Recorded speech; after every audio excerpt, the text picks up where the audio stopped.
Welcome to the presentation on loss and grief in children and adolescents. My name is Julie Bourgeois. I'm a licensed clinical social worker and a Rutgers Path clinician. Today we'll talk about grief, and we'll talk about the journey and the process that people go through that have recently experienced a loss. It is difficult to process and cope with your own grief and support a child through theirs. Grief affects us emotionally, physically, and spiritually. The age of the person grieving, the relationship and attachment to the deceased, the circumstances of the death, and other losses previous to this one affect the grief process. The process is not linear. It's often like a roller coaster or waves in the ocean. Sometimes the waves are expected, and other times they happen unexpectedly. With time, we experience less big waves. There are 5 stages of the grief process. They are denial, anger, bargaining, depression, and acceptance. It's necessary to go through the process, and the only way out is through it. The worst kind of grief is your own. You can't compare your own grief with others, and everyone goes through their own process, which involves different stages. Some do not experience them in order, and it depends on the loss. You can go through these stages in a matter of weeks or even years.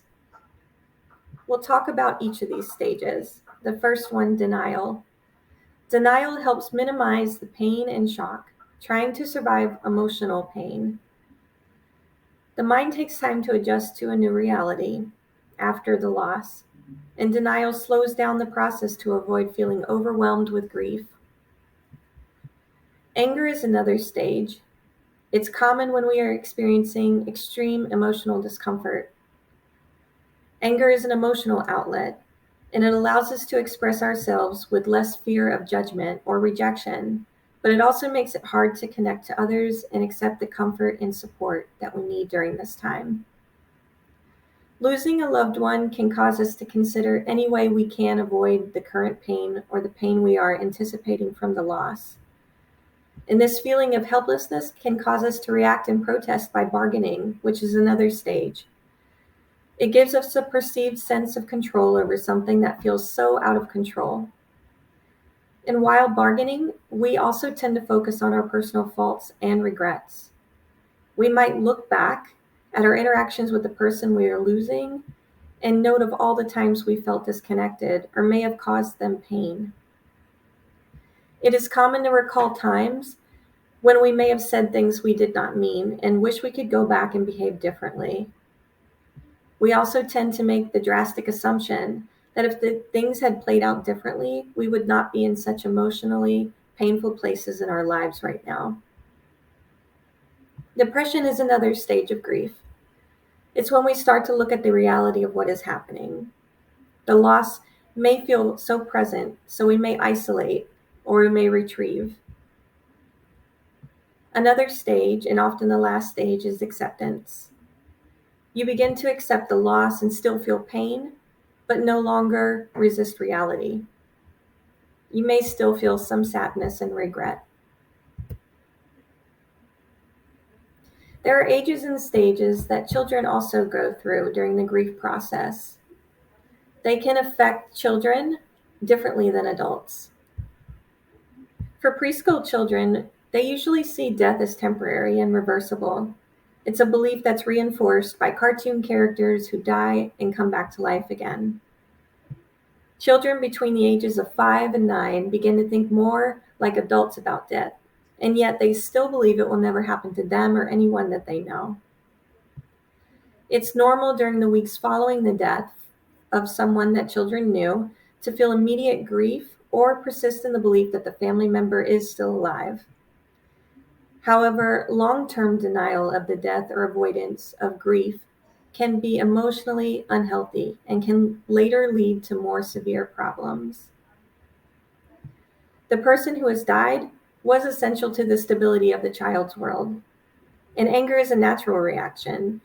The anger may be revealed in boisterous play, nightmares, irritability, or a variety of other behaviors.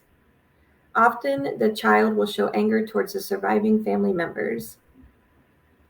After a parent dies, many children will act younger than they are. The child may temporarily become more infantile, need more attention and cuddling, make unreasonable demands of food, or have baby talk, and even start wetting the bed at night. Younger children frequently believe that they are the cause of what happens in their world. A young child may believe a parent, grandparent, brother, or sister died because he or she once wished them dead when they were angry. The child feels guilty or blames him or herself because the wish came true. After losing a loved one, a child may go from crying 1 minute to playing in the next.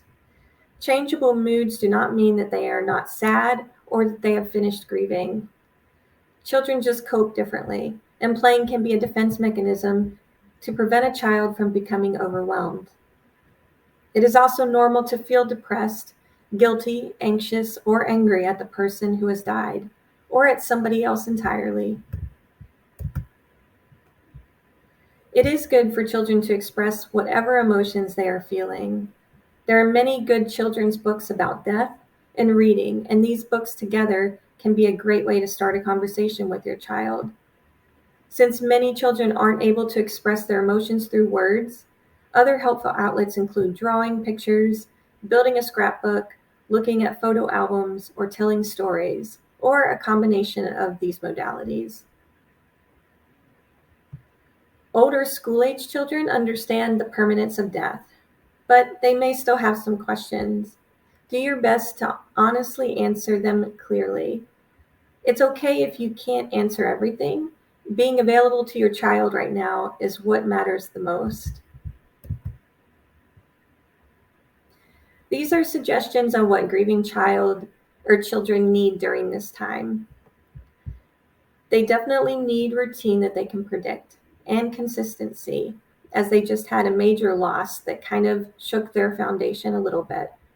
They need to know who will fill what roles, especially if they lost a parent. Children will often imitate the grieving behavior of their parents. It's important to show your emotions, as it reassures children that feeling sad or upset is okay. Good modeling of healthy coping is important during this time. Creating an avenue of expression, whether it's through a memory book or a box, rituals and activities on a person's birthday or a death day, are super helpful during this time. Some kids are more resilient than others, and others will need more time or find the grief process harder. A reminder that resiliency is just the ability to recover quickly from difficulties. And here are some suggestions with coping with a loss. Children should be allowed to express their feelings about their loss and grief in their own way. Once children accept the death, they are likely to display their feelings of sadness on and off over a long period of time, especially around special times, such as birthdays and holidays, but also at unexpected moments.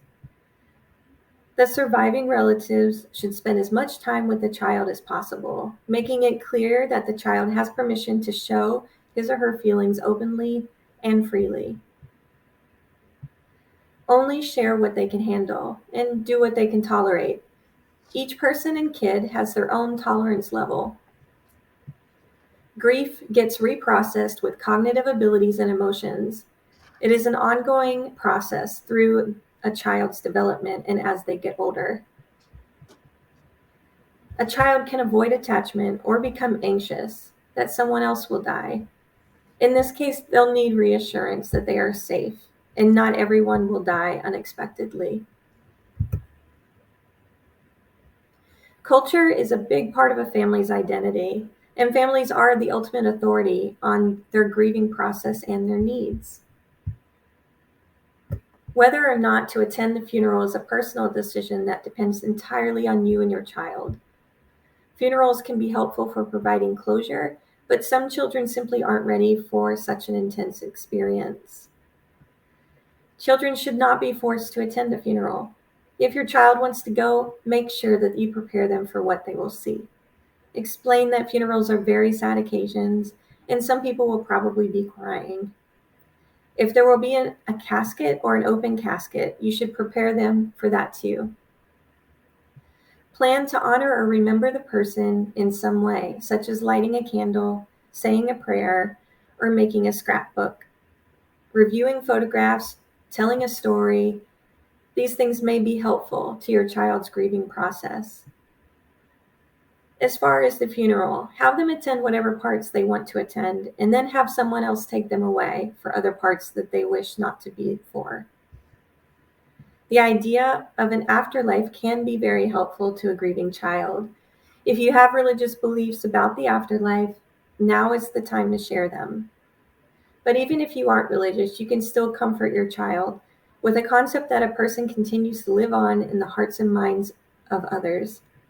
You can also build a scrapbook or plant a plant, something that represents the person that you have lost.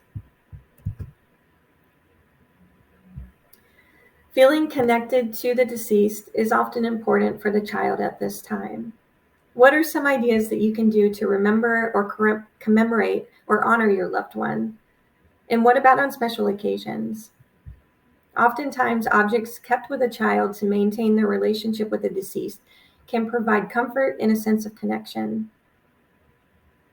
Here are some ideas to help the child connect as well. Think about the person's favorite food. Create a memory box or book. Do the person's favorite activity.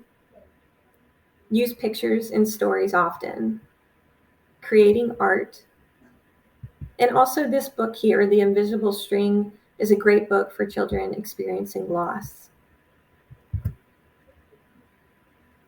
Trust is very important to children during the grieving process.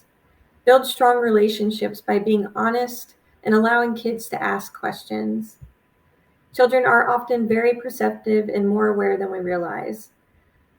It's worse if a child finds out the truth about the death or the loss of a loved one, rather than you sharing the truth with them directly. It will cause a loss of power in your communication with them.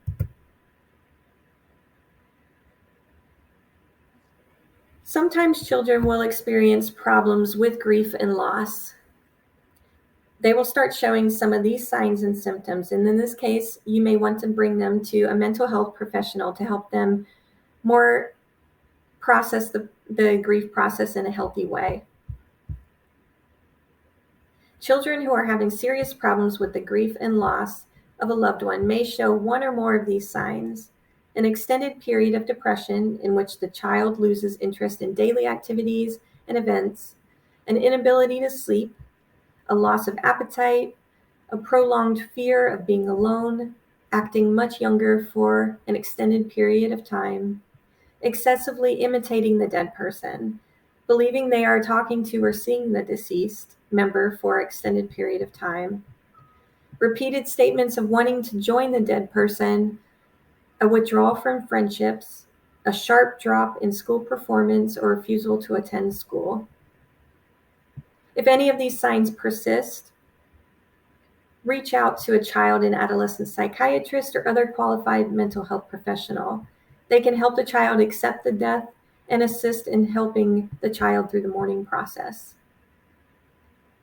Throughout the Edison district, Rutgers Path clinicians are available to also help, and we can access and provide resources. And this is a quote that we can often relate to with the grief process. Death leaves a heartache no one can heal, and love leaves a memory that no one can steal.